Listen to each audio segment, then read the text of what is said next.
Hello student, आज हम पढ़ेंगे जीव जनन कैसे करते हैं। इसके अंतर्गत एकल जीवों में प्रजनन की विधि क्या क्या होती है। जनन का मतलब होता है अपने समान संतति उत्पन्न करना, और ये जो संतति उत्पन्न करने का मतलब ये होता है हम अपनी प्रजाति और अपनी जनसंख्या को बढ़ाते हैं, इंक्रीज करते हैं।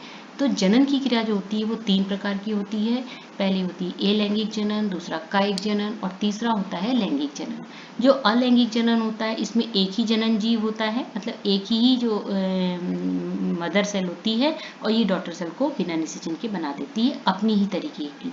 जो इसकी संतति होती है वो बिल्कुल अपनी मदर की तरह ही बनती है। और ये कई प्रकार की होती हैं, जैसे कि विखंडन। जो विखंडन की क्रिया होती है ये 2 प्रकार की होती है। एक तो होती है द्विखंडन, जिसमें कि जीव 2 बराबर भागों में बढ़ जाता है, जैसे कि अमीबा है। इसमें ये अमीबा, जिसको हम लोग जानते हैं कि अमर होता है, ये कभी मरता नहीं है। तो इसका एक कोशिकीय शरीर होता है और ये 2 भागों में बढ़ जाता है। और फिर जब ये 2 भागों में बढ़ जाता है तो इसका जो केंद्रक होता है वो इनलार्ज होने लगता है, और थोड़ी देर के बाद फिर उसमें केंद्रक जो होता है वो 2 भागों में बढ़ जाता है और चारों तरफ से इसके साइटोप्लाज्म सराउंड हो जाता है। तो ये 2 भागों में बढ़ गया पूरी तरीके से। और दूसरी प्रकार जो होता है बहुविखंडन होता है, जैसे कि प्लाज्मोडियम है, यूलोथ्रिक्स है, या मलेरिया परजीवी का जो मतलब प्लाज्मोडियम मलेरिया परजीवी का जो वाहक होता है प्लाज्मोडियम होता है, उसमें भी बहुविखंडन की क्रिया होती है। और इसमें देखिएगा कि कोशिकाओं के चारों वो सेल न्यूक्लियस के चारों तरफ से साइटोप्लाज्म हो जाता है इकट्ठा, और ये जो कोशिकाएं होती हैं अंदर ही कई बार विभाजित होती रहती हैं। और जैसे ही इनको कोई फेवरेबल कंडीशन अवस्था मिलती है तो इनका जो बाहर का लेयर होती है, सिस्ट होती है, ये फट जाती है और ये एक नया जीव बना लेती हैं। अब हम आते हैं पुनरुत्भवन। तो जो पुनरुत्भवन होता है इसमें क्या होता है, हाइड्रा है, प्लेनेरिया है, इन सब कई जीव होते हैं जिनमें कि पुनरुत्भवन की क्रिया होती है। और इनको हम लोग कहीं से भी काटें, कितने भी भागों से काटे जाए, तो ये एक नया शरीर जो है बना लेती है। तो मतलब पुनरुत्भवन का मतलब होता है किसी भी पौधे के कायिक भाग से नए जीव के बनने की क्रिया जो होती है वो कहलाती है पुनरुत्भवन। अब हम आते हैं मुकुलन। मुकुलन क्या होता है, मुकुलन जो होता है बहुकोशिकीय जीवों में होती है मुकुलन की क्रिया।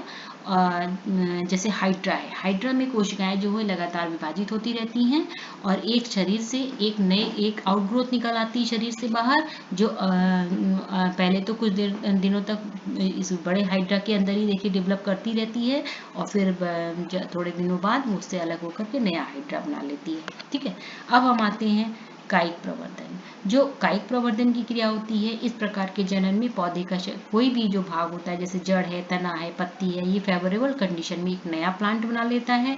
और इसका उदाहरण हम लोग जैसे ले सकते हैं, गन्ना है, गुलाब होता है। ये कायिक प्रवर्धन की एक खास विधि होती है। इसमें जो पौधे बीज से उगते हैं उन्हें कम समय में ही फूल और फल के द्वारा मतलब लग जाते हैं। तो ये मात्र के समान लक्षण वाले होते हैं।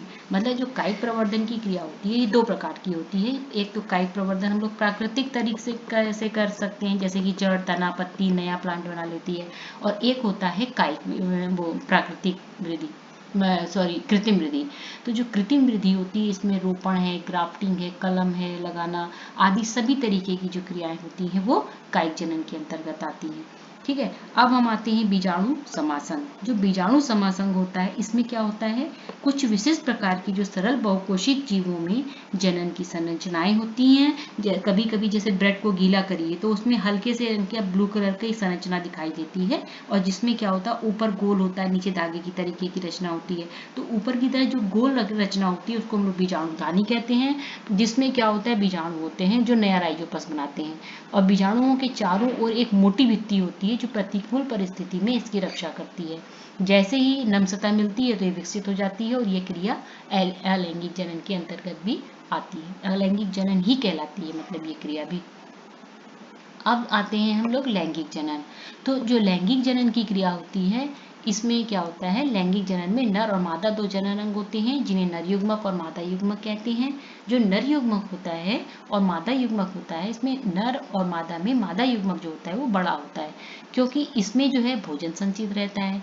पुष्पी पादपों में अगर हम लैंगिक जनन को देखें तो एंजियोस्पर्म हम लोग देखें, पुष्पी पादप के अंतर्गत एंजियोस्पर्म आता है।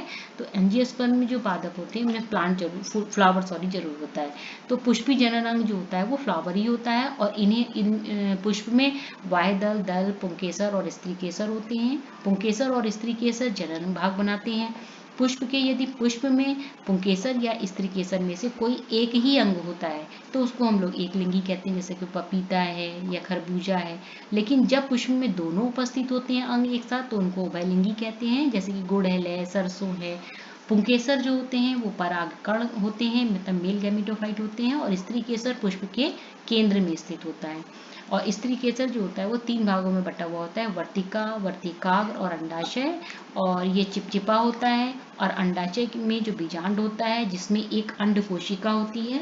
परागकण नर युग्मक बनाते हैं, परागकण जो होते हैं वो नर युग्मक बनाते हैं। कभी कभी जब हम लोग देखिए गुड़हल का फ्लावर या कोई भी छुएं तो ऊपर से पीले रंग का हम लोगों के हाथों में कुछ लग जाता है, तो यही होते हैं परागकण उसमें हाथों में। अब जब इनको आप माइक्रोस्कोप में झाड़ के देखेंगे रख के तो उसमें देखते हैं ये। और जो ये परागकण जो होता है वो नर युग्मक बनाता है, जो अंड कोशिका से मिलकर निषेचन करता है और जाइगोट बना लेता है, जिससे कि एक नया पौधा बन जाता है। परागकण पुंकेसर से वर्तिकाग्र पर परागण क्रिया के द्वारा जाता है, और ये क्रिया 2 प्रकार की होती है, एक तो होती है स्वपरागण और दूसरी होती है परपरागण। जो स्वपरागण होता है इसमें परागण उसी पुष्प के वर्तिकाग्र पर होता है, लेकिन जो परपरागण की क्रिया होती है जैसे वायु है, जल है, इनके द्वारा होती है, और एक पुष्प के परागकण दूसरे पुष्प के वर्तिका अंडाशय तक जाते हैं। तो ये होता है परागकण जब वर्तिकाग्र पर पहुंच जाता है तो अंडाशय के में जाने के लिए एक नलिका बन जाती है पहले उसमें, और फिर उस नलिका के द्वारा जो वर्तिका से होती हुई बीजांड तक वो नलिका जाती है। निषेचन क्रिया के बाद जाइगोट बन जाता है, और जाइगोट जो बनता है उसमें फिर कई प्रकार के डिवीजन होते हैं और फिर एम्ब्रियो बन जाता है। तो बीजांड से एक कठोर आवरण बन जाता है, मतलब कठोर आवरण वाला एक चीज बनती है जिसको हम लोग बीज कहते हैं, और अंडाशय वृद्धि करके फल बना लेता है। बीज जो होते हैं वो अनुकूल परिस्थिति में नया पौधा बना लेते हैं, जिसको हम लोग अंकुरण की क्रिया भी कहते हैं।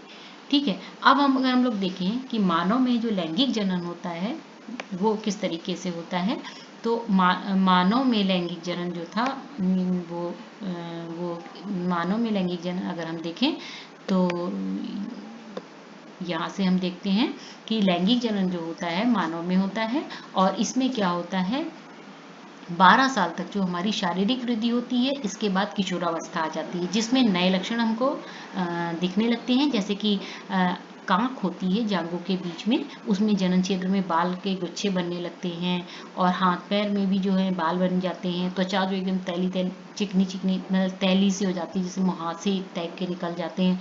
तो कुछ परिवर्तन जो है गर्ल्स में भी होता है और बॉयज़ में भी होता है। तो जो गर्ल्स और बॉयज़ में जो परिवर्तन होते हैं इसके बाद से, तो वो कुछ अलग होते हैं, जैसे कि गर्ल्स में स्तन का विकसित होना या रजोधर्म विकसित हो जाता है, जबकि लड़कों में दाढ़ी मूंछ विकसित हो जाती है, आवाज़ थोड़ी सी मोटी सी हो जाती है, और ये सभी परिवर्तन जो होते हैं वो एकदम धीरे धीरे प्रोसेस से होते हैं। जब जनन अंग में परिपक्व होने लगता है तो इसको हम लोग प्यूबेरिटी भी कहते हैं, यानी कि यौवनावस्था भी कहते हैं।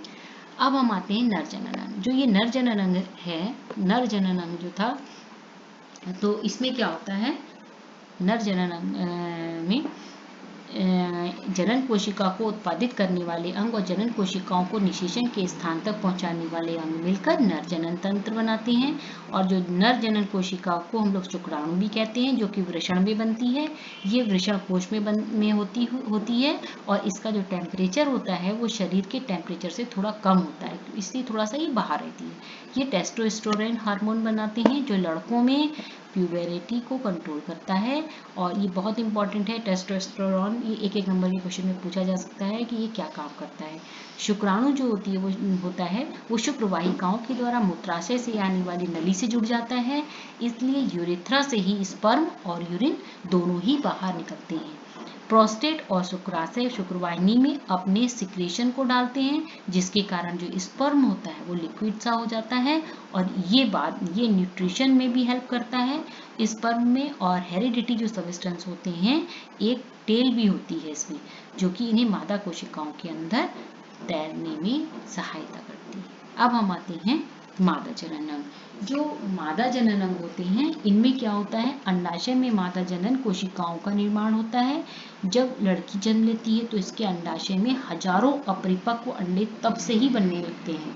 जैसे ही प्यूबरिटी स्टार्ट होती है, कुछ मैच्योर होने लगते हैं और फिर क्या होते हैं, फैलोपियन ट्यूब होती है जो इसमें देखिए, वो उसके द्वारा यूट्रस में जाते हैं। अंडवाहिनी दो होती हैं जो मिलकर के यूट्रस बना देती हैं। गर्भाशय जो होती है वो योनि में जाकर खुलती है। मैथुन के समय ये शुक्राणु योनि में जाता है, जहां से फिर ये अंड कोशिका में जाता है और अंड कोशिका से समेकित होकर निषेचन करके जायगोट बनाता है, जो कि यूट्रस में चला जाता है। और जो गर्भाशय की जो अंदर की भित्ति होती है, ये काफ़ी मोटी होती है और ये जो भ्रूण इसमें होता है उसको माँ के ब्लड से ही न्यूट्रिशन है वो मिलता रहता है और इसके लिए एक रचना होती है जिससे हम लोग प्लेसेंटा कहते हैं। तो मतलब प्लेसेंटा का क्या काम होता है, प्लेसेंटा के द्वारा ही बच्चे को माँ से न्यूट्रिशन मिलता है। ये भी एक नंबर के क्वेश्चन में पूछा जा सकता है।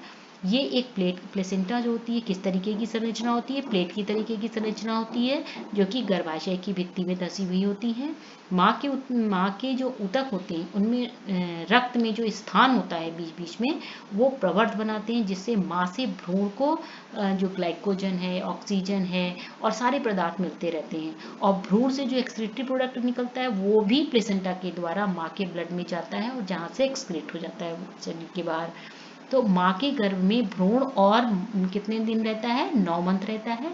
फिर एक लयबद्ध संकुचन होता है जिससे कि शिशु का जन्म हो जाता है। रजोधर्म की जो क्रिया होती है उसमें जब अंड कोशिका निषेचित नहीं होती, मतलब अगर पूछा जाए रजोधर्म की क्रिया क्या होती है, तो हम ये कह सकते हैं कि रजोधर्म की जो क्रिया होती है इसमें अंड कोशिका निषेचित नहीं होती, तो ये एक दिन जीवित रहती है, फिर धीरे धीरे टूटने लगती है और जो योनि मार्ग होता है उससे बाहर निकलती है और रुधिर के रूप में बाहर निकलती है और इस क्रिया में 1 महीने का समय लगता है तथा ये जो होती है 2 से 8 दिन तक होती है। तो आज हमने आपको जो भी बताया है उसको आप एक बार अच्छे से रीडिंग कर लिए और बच्चों जो भी कुछ समझ नहीं आता उसको आप कमेंट बॉक्स में डालिए कि हमको ये नहीं आ रहा है या हमको आप ये एक्सप्लेन करिए, तो मैं आपको और अच्छे से भेजूँ। और मैं अब पहले तो मैंने आपको अभी तक नोट्स ही भेजे थे, अब मैं आपको छोटे छोटे क्वेश्चंस भी भेजूंगी जिससे आपको और हेल्प मिलेगी। थैंक यू बच्चों, और अगर समझ आता है तो लाइक शेयर और सब्सक्राइब जरूर करिए।